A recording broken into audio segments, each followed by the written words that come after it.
So what's Okay. leadership? Let's talk about leadership a bit more. It's your ability to lead, inspire, influence, or guide other individuals, teams, or organizations. Now, especially in last 1 year, we all must have seen different people demonstrating act of leadership at all levels, different levels, be it our doctors, be it our engineers, uh, our support services, or many others, right? Everyone was facing tough time in the COVID-19 pandemic, and people were tense, stressed. There was uncertainty, complexity around, and people have led from front. And we all must have seen them in different roles, right?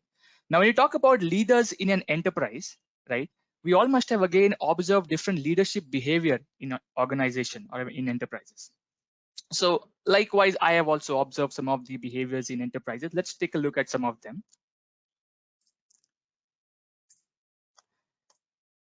All right, so you may have seen people like this. You may have seen leaders saying we can do it, we can do it kind of leaders. These are the people who give more of a confidence. They are supportive kind of leaders who are with you in this journey, and they give a lot of belief, a lot of confidence to their team members while doing this, right? Then you have also people something like this. They'll say, hey, you give your best shot, I am with you. Such people may not be directly working with you straight away, but they provide a kind of a safety net when we work in organization, when we work in teams, and you are kind of they give you a chance to innovate as well. So these are more of a supportive kind of leadership behavior in organizations if we see. Then we also have some other leadership styles or behaviors where people are kind of curious to see, hey, how can we improve and make it better?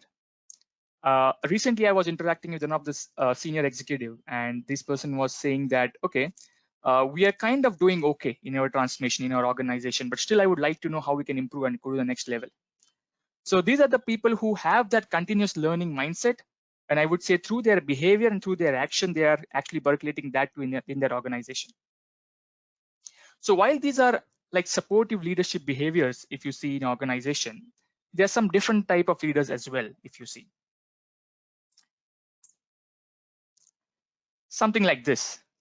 I want you to do this.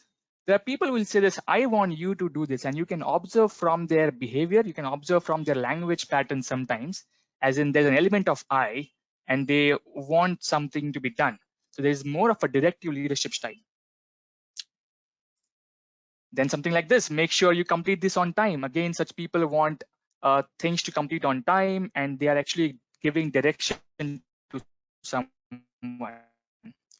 Now, many times what happens is people working in an environment where they're working in a lot of pressure as such, right? Time critical projects and so on. So it gets onto them. It's not because they want this to happen or want to behave like this, but there is a pressure from, say, top management. And so that person has to behave that way. But that could be done in a different way altogether. Changing your language pattern, changing your behavior style slowly and steadily could move this area into a kind of resourceful behavioral style. Then you have also must have seen people like this as well. May not directly call it out that to check how long you're there in office, but more of micromanagement kind of a behavior where you see in leaders or managers at times. Now, where you have such three resourceful behaviors or positive behaviors, which we see in the previous slides, and these are more of a directive kind of leadership or some of the micromanagement picture here, there are a few more styles which probably I have observed. Something like this. Hey, Mr. Superstar, please look into this. Some leaders will have one person as a superstar with them. And if the superstar is not there, that leader may not function properly. So, or he or she may struggle to actually function or lead a team, project, or enterprise. So there's a lot of dependability on one person in their team, right? And at times, the superstar is doing it passionately, but many a times it happens that then it becomes a bottleneck, and he's also getting burnout or feeling very stressful for doing these activities. Yeah. Then you may also have observed something like this. If there's a problem going on, a firefighting situation, there'll be leaders who will say, hey, for your information, please look into this. Give me an update in next 2 hours, something like this. Not exactly as per the statement, but yeah. Probably we'll just pass it on to someone else, and we'll ask someone else to take care of certain things, and we'll chill or kind of disassociate or disconnect from that situation. So we all have seen or rather, I have seen such behaviors in organization. I have worked with a lot of positive, great leaders who are supportive, encouraging, and also some leaders who are kind of more of a directive or command and control kind of leaders. Now, when you see leaders in an enterprise, I truly believe you need two lenses to operate. When you are leading a team, you might be leading a program, you might be leading a portfolio, or you might be leading an organization as such. You need to have those two lenses in place and need to operate from those two lenses. One, for the first lens being a business-centric lens. Now, what do I mean by a business-centric lens? We need to first of all understand what exactly we are delivering, what value we are delivering to our customers, to our business, to our end users, and so on. I need to also get everyone aligned to this value delivery, right? That's understanding many times is not clear, or I would say missing at times. People do certain things, but not really clear about what exactly we are doing for the end customers, especially in service organization. It happens. What exactly we are doing for the end user, end customers, right? That lens has to be clear. The second lens being a human-centric lens. Now, I strongly believe no matter where you work, be it an agile organization or any other organization, there are two important things to run any kind of project or a product team. One is everyone aligned towards value delivery, and second is really building a team out of those individuals. When I say building a team out of those individuals, it's not just about having those skill sets coming together and forming a team on paper, but really building a team where they are emotionally connected, they feel connected with each other, there's a rapport between each other, and they can really work together towards a common objectives.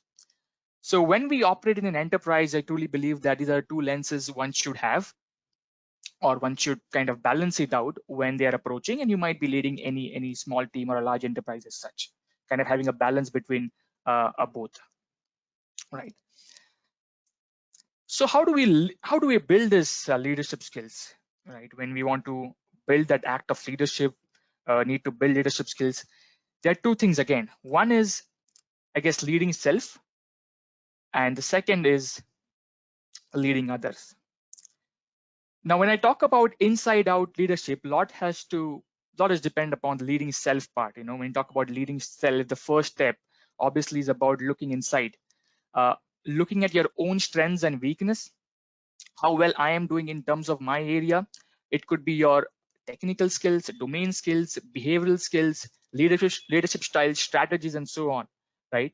Looking inside exactly as in what exactly I am doing, how am I doing that, and how can I improve, right?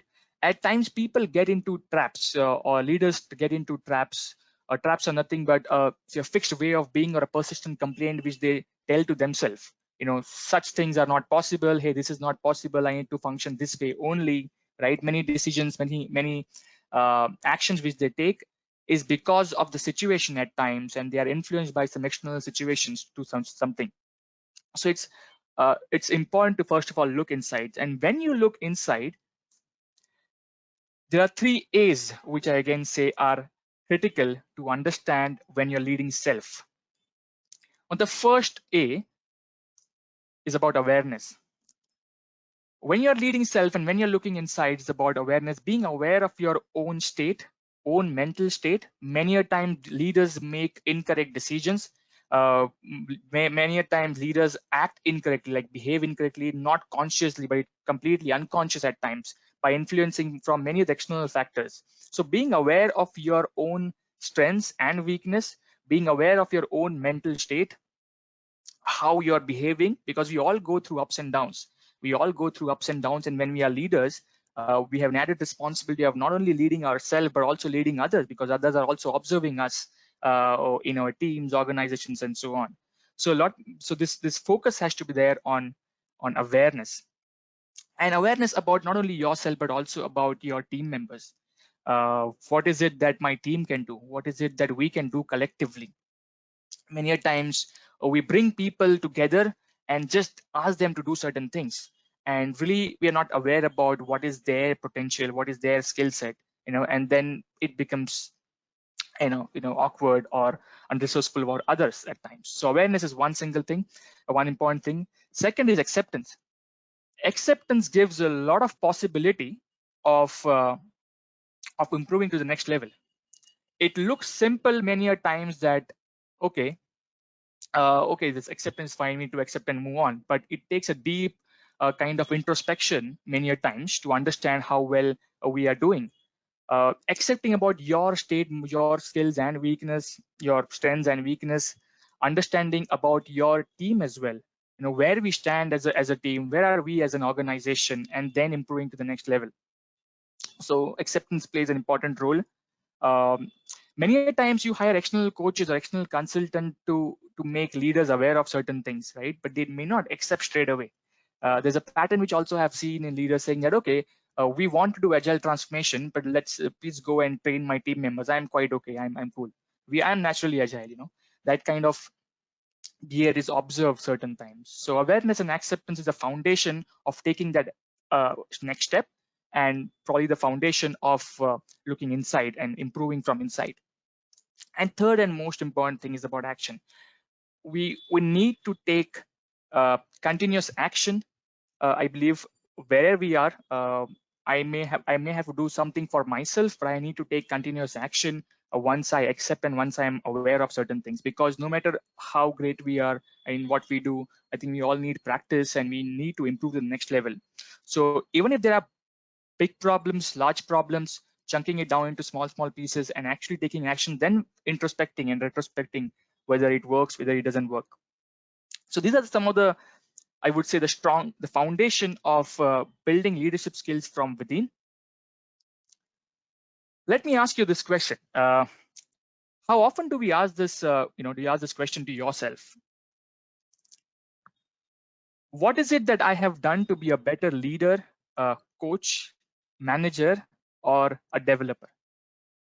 You might be anything, but how often do we ask this question to ourselves? Because if we are leading in some capacity, we might be leading for a team, might be leading for an organization, portfolio, and so on. you know for us to be better, how often do we ask this question?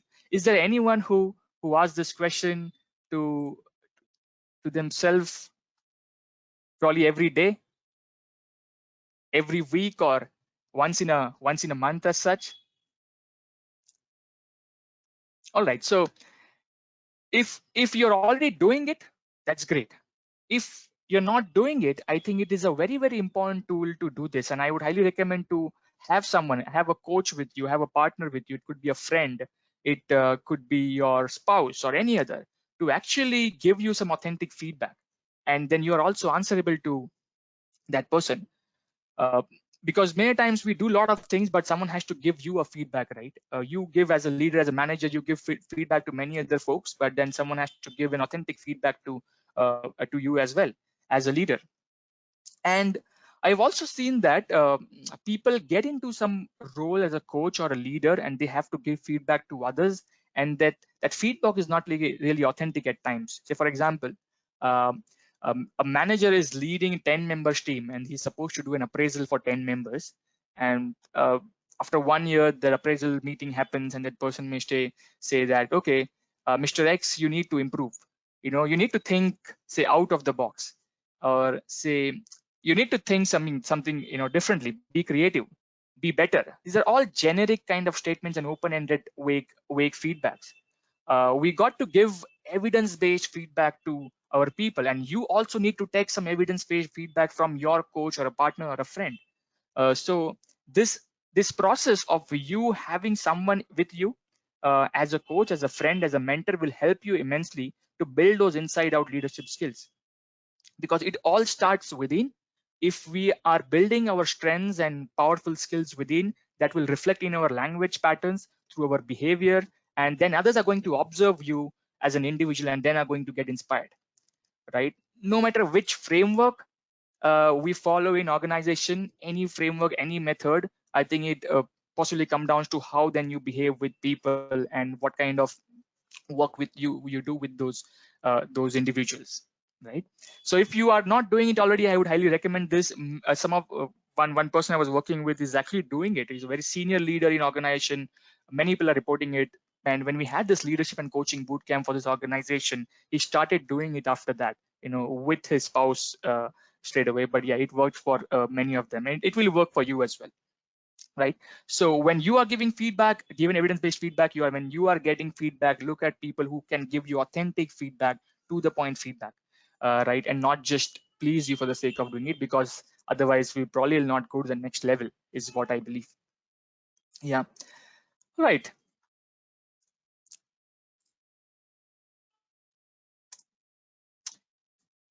Now we spoke about leading self, and what is important when you lead self, or lead yourself first, right? The two lenses which we spoke about, business and human-centric lens, having that understanding. Three A's: awareness, acceptance, and action. It takes a lot, first of all, to understand and go deep into yourself, to aware about a lot of things, then accept certain things the way they are, and then taking action to gradually improve, right? Now, when we are leading change for ourselves or for others, there are fundamentally five key pillars. One, which I believe is to understand. The first pillar being belief. When we ask people to do anything differently, or any other thing rather, or lead change for them, the first is to work on the belief system. First of all, you yourself should believe that we can do this, right? And then you have to work with the belief system of others. The others should first of all believe that yes, they can do it, because beliefs are not formed in day. I mean, you have, it takes some time. The data you receive every day, you interpret in a certain way, and based on your past experiences, value systems, beliefs, you are then responding to those interactions, right? So beliefs play an important role when you're leading change for others and yourself as well. The second pillar is motivation. uh, yes, I believe about something, but you also need to focus on motivation, unlocking people's intrinsic motivation. What's in it for them? Many times I've also observed that we form projects, we bring people together, and we kind of give some structure, and then everything else goes in a mechanical way, right? We say, guys, we are following Scrum or whatever method we want, or a framework, and then this is the backlog. We have to work together, and do this every 2 weeks, deliver something. That's it. There's a process, follow. But we need to understand what people are looking for. Are they motivated towards doing something? And what can we do to motivate them as leaders, to unlock their intrinsic motivation? And no- ev- there's intrinsic motivation, there's extrinsic motivation. Not everyone does everything for money, right? At times people have some passion, skill, expertise, and they are motivated, and if you can unlock that intrinsic motivation, they will definitely do certain things in a better way. So belief and motivation. The third pillar is tools and techniques. I think you got to provide tools and techniques to people. If at all we are going to achieve something, doing something, what exactly we are doing, I mean, what are we going to do? Let's provide some tools and techniques to them. The fourth pillar is practice. So as I said, no matter how great we are in what we do, we all need practice. Sportsmen, any other developers, or say architects, scrum master, coaches, leaders, we all need practice in whatever we do. And are we kind of building that kind of an environment where we are encouraging people to practice? To give you an example, we were working a large transformation for an entertainment client, and in one of our one of our OKRs was to again focus on building our technical maturity again, although we were doing it. But how can we make it better? How can we take it to the next level? So we started working with people, and we designed something called kata sessions. Kata is a Japanese word, to practice certain things number of times. So we organized some lab sessions for our technical folks. We brought people from different project teams, programs, asked them to come together in a lab room. We paired people who don't know each other, and then we started practicing. We started practicing test-driven development with pairing, so that people get experience of how to do it, rather than just telling that, oh, this is a requirement and hey, you need to do it, right? So gradually providing the tools and techniques, slowly and steadily, once you provide tools and techniques, once people start practicing it, it's better if you can also join it. If you are in whatever capacity you are, you know you join with them in this journey. give them an experience that will motivate them, then that will give some purpose. Yes, we are learning some technical skills, we are doing something, right? And then that will actually generate a kind of uh, change their belief or kind of work on their belief system, right? So slowly and steadily, it goes in hand. Belief, motivation, tools, and technique practice. Through practice, they will actually develop their skills. And the last but not the least, the fifth pillar is environment. We need to provide that environment. As I said, this one example was about say technical practices. The other example is what about culture. We wanted to say build a psychologically safe environment. In my previous talk in technical agility conference, I gave a talk on psychological safety, right? So there, if the focus was to build psychologically safe environment, what can we do to actually make it happen? What kind of environment we can bring in? So we need to build an open and transparent environment. What kind of strategies we can bring into place? So we decided to come up with something called an expression board in our uh, offices. So where people are working, there's some expression boards on the wall straight away, where we were encouraging people to share their feeling. What makes you happy in office, what makes you sad in office, just come over, write on a sticky note and put it on the wall. That gave an input to us straight away from the ground, because if we have around 500 people working for that engagement, right? You go into a structure, you probably work with the scrum master. Such initiatives gave us some inputs, as in what's happening in respective teams, or what team members are thinking about, right? So that gave the platform to express. So again, to repeat, we need to work with the belief system of people, need to motivate them as well, provide tools and techniques to achieve certain thing. No matter what we are doing, we need to practice as leaders, as coaches, as developers. We need to practice, and we need to provide an environment where we and our team can actually, be better every day, right? So, any questions so far before I go to an activity? Request everyone, if there is any question, please feel free to ask Chaitanya.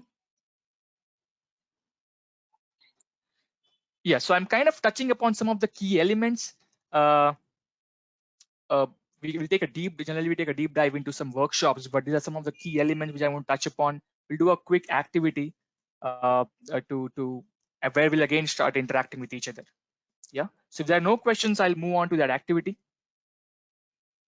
Okay. So I'm assuming there are no other questions. All right. All right. So I'll show a picture in front of you. Although now you understand what exactly what I mean by building inside out leadership skills, there are certain behaviors which we have observed, tools and techniques and so on. I'll show you a picture, and you need to just map that picture to your organizational context. And there is no right or wrong here. You may perceive the way you want to. There is no right or wrong here, and just try to see if you can learn anything from this picture, or if you can relate anything to our organizational context, and can we learn something from this picture and implement in our workplace. Yeah. Okay, here's the picture in front of you. This is a picture of Janmashtami, a festival in India, where people actually form human pyramid, and a person goes on the top and breaks a pot, right? And before this event, actually, people practice for a number of days, probably 1 month or 2 months before, to actually be better in the final day, right? So by looking at this picture, if you just observe this carefully, just take 2 minutes of your time to think and relate to your organizational context, and see if there's something which we can learn from this. Yeah, let's do this as an interactive session, rather than me telling, because yeah, it's a 30 minutes webinar, but yeah, I want to kind of do some interactive talk as well. So let's hear out your perspective about this picture. Yeah, you can type in the chat window, or you can unmute and share your thoughts as well. Yes, it's absolutely team effort and unity. Thanks, Ganesh. What else? This is going to give you a lot of inputs, a lot of data points. United we stand, divided we fall. Great. Sujit, what else?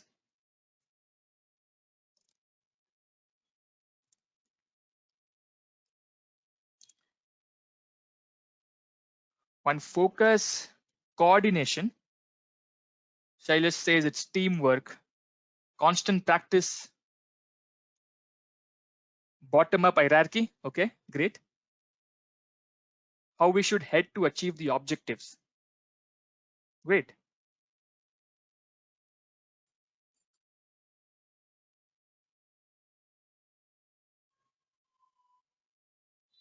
What else? Anything else which probably, okay, one. Okay, okay, okay. So last time I did this activity, I got more than 30 answers. Obviously, the size of the batch was bigger. Unity and practice towards meet desired goal. Absolutely. Now let's look at one by one. Okay. No politics. Sujit, great.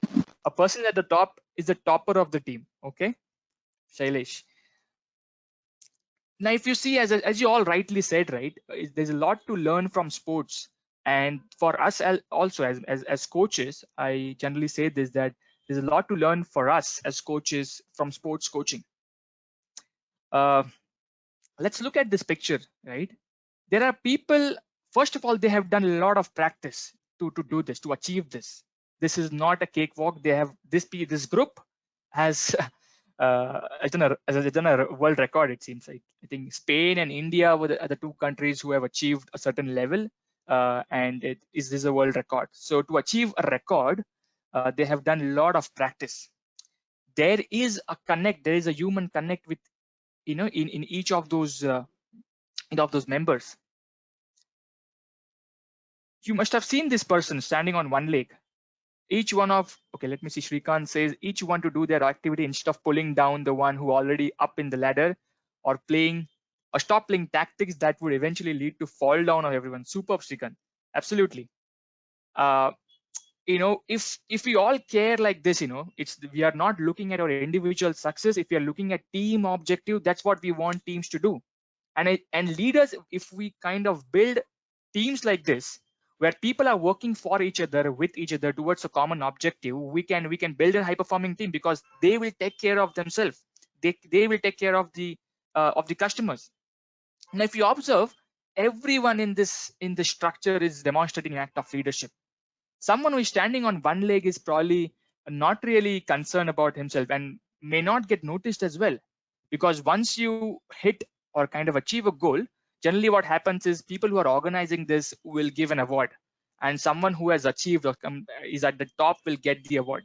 He'll go on the stage, probably there will be a media coverage, and people will appreciate that person. But is it that person who is getting the award? It's everyone, right? Everyone is kind of happy when people achieve it, and they're not really caring about each other's success. Someone probably may not be get noticed about what he has done. In my childhood, I've played this, not to that this level as you know, but yeah, up to 2-3 levels. I know once at times people literally hold people. There's a lot of stress at this level, middle level. There's a lot of stress because you need to balance yourself, plus you have to support people on the top. One mistake can take everyone down. And and so there are strong people who are also standing down. They are absolutely not visible in this crowd. Leaders, in if you map in our organizational context, strong people in position, in terms of behavioral or decision making, you know if we can support like this and empower people who are responsible to get the job done, we can achieve team success. You must have seen everyone outside just raising their hands and supporting. Do you think they are part of this group? Yes, there are many of them who are part of this group, but there are many again in the crowd who are not literally part of this group. But what is it they are doing? They are kind of providing support. If you tag it to our organizational context again, they are providing a safety net, right, to people, that we are with you. Don't worry, we are supporting. Right? There's passion, there is focus, there is commitment, there's dependability, and this is nothing but I call as motivating, is intrinsic motivation for them to achieve. Many of them, because I kind of know some of them who do this every year, they are professionally doing great, right? Or some of them are not so doing great, right? But they still participate together as one unit, achieve something, and they are not doing this for money or any monetary benefit. But there's an There's an enjoyment where they work with each other, they do this together, they feel satisfied, they feel motivated, and that's what they are doing. Let's see what Manoj has to say. I believe other and provide his support to get team goal. All right. And most importantly, the one more aspect which we can learn from this picture is actually building a kind of a strong network. Even if you're one strong unit at first level, second unit at the second level, they are kind of operating as a network. In large organization, one person cannot do a lot of things. You got to build network into multiple areas, and that network should be connected with each other, right? So it all starts again back to the inside out leadership part, right? It all starts with an intent. It all starts with a purpose of what exactly you want to do yourself for yourself and what you want to achieve for others. And from having that vision, from having that world class belief with you that yes, something is possible, something we can do collectively. A lot has to happen when you have to first work on yourself and continuously, right? I generally do this whenever I take workshops. When we take workshops as coaches, and if we are pairing with other coaches, just after the workshop, we ask everyone, all the trainers, guys, let's give feedback to each other. Let's see how we have done, right? And then we give very constructive and authentic feedback to each other. Hey, this is where probably the content was good. This is where the public reactions were like this, or the audience reaction was like this. This is where probably your tonality was not so great. This is where your probably the behavioral, the way your physiology was not so great. This is all feedback which you give because this is important for us to become a better trainer next time. So when we are into any kind of activity, we should get authentic feedback. It should start with from inside, with awareness, acceptance, and then taking small actions. We discussed about 5 pillars of leading change: belief, motivation, tools and techniques, practice, and building an environment. And then with this picture about having a great network. So with this, I am done with my talk. We can now have some Q&A or discussion.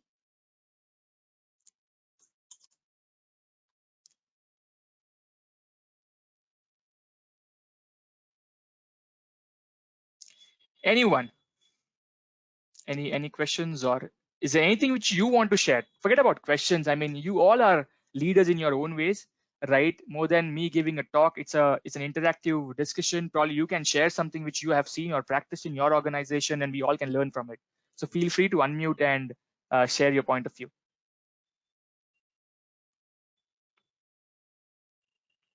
Chaitanya, is it okay if people, anybody can write the question in the chat box and then we can attend to that Absolutely, question? absolutely. Anything will do. Absolutely.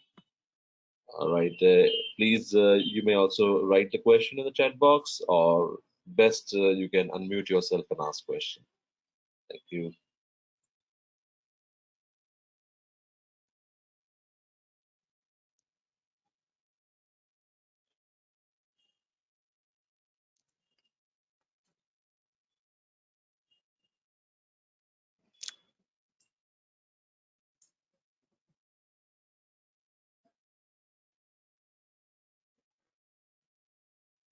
Yeah, Chaitanya Sailesh here.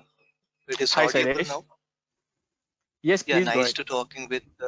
Anyhow, have joined this call very late. Before 10 minutes back, I just joined, Uh-huh. and the start with the I just start with the activity. That was a interesting thing, since Okay. it was a what that was a very creative thing. After seeing the picture, we want to point out what we feel. That's really nice. But thing is that, like, each organization follows some time kind of strategy will be followed, but well and Right. good. But you just tell me, like, which kind of strategy will really work in the corporate level, Okay. Which kind of strategy? whether See, the when you yeah, please go ahead. why, because you have been shared so for your techniques and leadership skills, whether we can really implement in real life in all the corporate levels. All right. So when you ask this question, what kind of strategy will work in organizations? Look, every organization is different. There is no one single bullet which will work in every context, right? uh, with this, I just wanted to convey one thing, that every organization would be different, but when we are entering as leaders in that system, I think it's very, very important to first focus on ourselves. And that's the reason my topic is about inside out leadership. The first thing which I said is about having those two lenses in place. Many a time, just introspecting and finding out what is it that we are doing in organization, and how well we can do it better. Taking small actions, taking small steps to first of all improve as an individual with our actions. You could be a technical manager, it could be a coach or a leader. What exactly I can do first of all, right? And we all have scope of improvement. Many a times, as I said, the second A, right? In three A's I spoke about, first is awareness, second is acceptance, and third is action. A lot of time it takes time for leaders to accept that I need improvement. Right. And so if at all I'm entering my space, say I'm a scrum master tomorrow, okay, and I'm entering that space, first of all, let me have the two lenses. Have a business centric lens, a human centric lens. Let me first of all see what is it that we want to achieve as a team, what business value we want to deliver. Let's have a common understanding. First of all, let's come together in a small room, let's discuss on that. This is what we want to achieve. Facilitate. Again, we may have to work on our facilitation skills, the way we facilitate. As leaders, are we aligning everyone towards a common goal? Once that happens, when that step happens, then slowly and steadily I will focus on each and every individual. How can I make a great team? Right now I have individuals from different say geographies, or say different background coming in. They have some skill set, but say if Shailesh and Chaitanya can work together tomorrow, in pair, probably we can deliver amazing outcomes. So if I am a leader, I will have those two lenses with me and kind of operate in that way, and then take gradual actions in terms of improving it. Now, strategies, there is no single strategy which probably will work. Yes, there are certain things, probably say a transformation approach. So as consultant or coaches, if I see say a product company, a mid-sized organization, probably there's a set strategy of how I will approach towards that roadmap. Or if I see certain problem in say a Kanban team, there is a set strategy in the way I approach. But holistically, if you are entering a system as a leader, I think it's important to understand the context, understanding what kind of value we're delivering, and then actually working with each individuals, really trying to find better ways of building teams. Not just having a scrum master or just following the ceremonies or events will make a great team. How effectively we are doing it regularly in terms of our facilitation skills, how effectively we are doing a retrospective. You can have a you can do an event regularly, but doing a retrospective could be a mechanical or a tedious task for many teams. I've observed that they just feel bored by doing retros, because the person who is facilitating that is doing it mechanically, or kind of doing a status or blame game while they're doing it. Okay. Does that answer your question, Sailesh? Yeah, that's sounds good, uh, Thank you. Thank you. Chaitanya. Thank you. Shrikant has, I think, written something. I would like to know your thoughts on how to handle peers who are also respective team leaders. Basically, some of these peer leaders feel pressurized to have a competition to bring out the best from their team, and try to play a blame game for the timelines or delivery point of view. Uh, For example, this could be between leaders of dev, QA, data analytics, etc. What are your observations on this? You're actually kind of written down multiple problem statements in one, and those are all valid.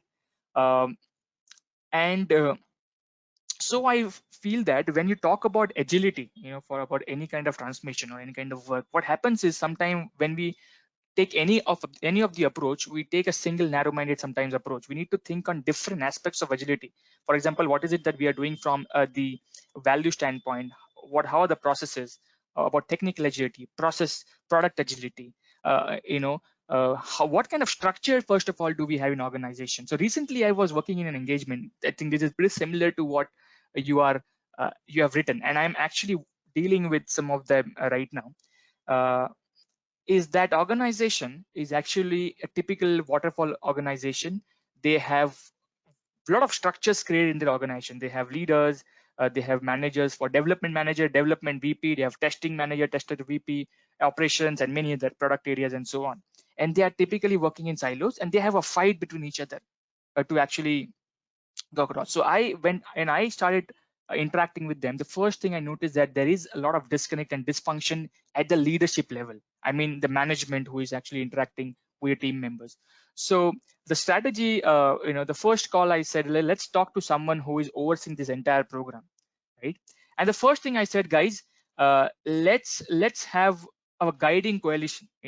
Let's bring in everyone from different teams together. You may be a development manager, QA manager, and so on. Let's bring everyone into a same room, and let's brainstorm together. Many a times what happens is when you are entering the system, you are not directly in the capacity to change the structure in one day, right? It may happen, but it may happen gradually. You may have to look at the structure the way it is being developed, but it may not be in your capacity straight away, right? So let's bring everyone together. So we formed a team together. In that brainstorming session, let's discuss first of all whatever we are doing. Let's park it for now. What is a common objective for all of us? What is it that we are doing? Let's start brainstorming. Instead of me telling you, you tell me, Mr. Dev Manager, right? Tell me what's the common objective. And then people started talking about common elements, common objectives first. Started noting it down.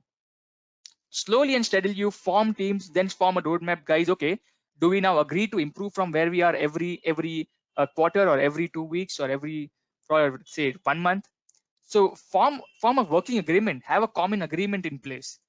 If there should be someone who will anchor certain things, where you bring everyone together, form common objectives, and drive certain things, and then step by step see where you are, see how you can improve things. You may not change all those dynamics which you have written. I can completely understand in 1 or 2 days. You have to gradually break the barriers, take action. As I said, right, be aware of the situation, of the complex situation, accept the fact that this is a complex situation where you are operating, and then take continuous action to improve it. Many a times people give up by saying that, okay, this organization is like that, let me leave this organization, as coaches, because there's nothing going to happen. It's your call, but try to see if you can make it happen. Bring everyone together, set some common objectives, set some small objectives which are achievable from everyone. On Monday, on Tuesday rather, I'm having a meeting with all of them again, because we have set some objectives every 2 weeks for us. And there are leaders from their dev managers, QA managers, operation manager, and people who is like leading the product owners team as well. The first thing I said, okay, bring everyone together. Let's have a common discussion first. Let's have a common working agreement, common understanding of what value we're delivering, instead of we working in silos. And then to achieve that common objective, let's work together with our individual teams to achieve that. Then probably things would be better, right? Does that sort of answer your question, Srikant?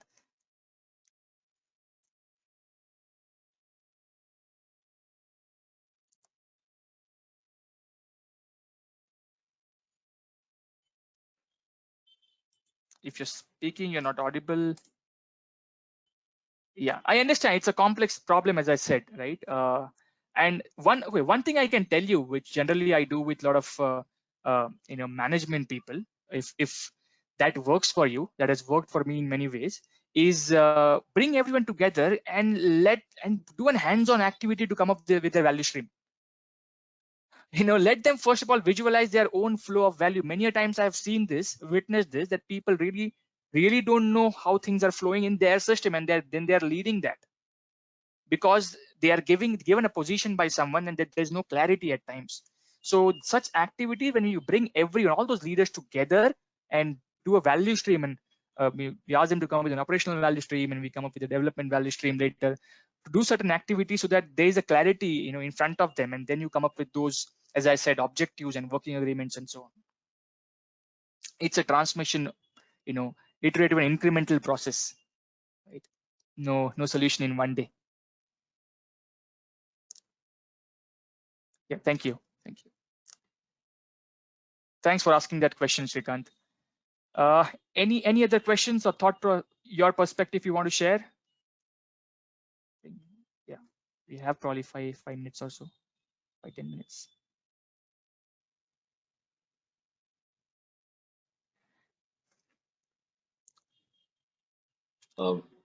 Gentlemen, ladies, if you All have any right. question, you can ask me. I'm sorry, ask Chaitanya, or you could type it.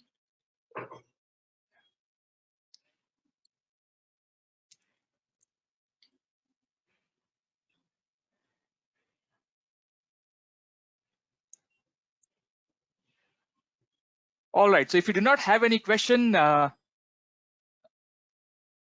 thanks, Sujit. If you do not have any question, so that's it from my side. Thanks a lot for attending this, and I hope I've kind of given you a perspective about what I mean by inside-out leadership. All starts from within with an intent and taking those continuous actions and having certain tools and techniques with us to, improve it from there. So thank you so much.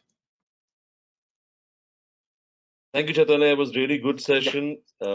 Really appreciate. I can see comments coming in, and also as I heard, and I think people would join me and understand, saying the same thing, appreciating your point of view, your uh, the content that you presented, and the way you presented it, using the images. I personally liked it a lot because it presents, a dialogue way of, and a person, the way leadership has to be looked from inside out. And the topic presented is very well.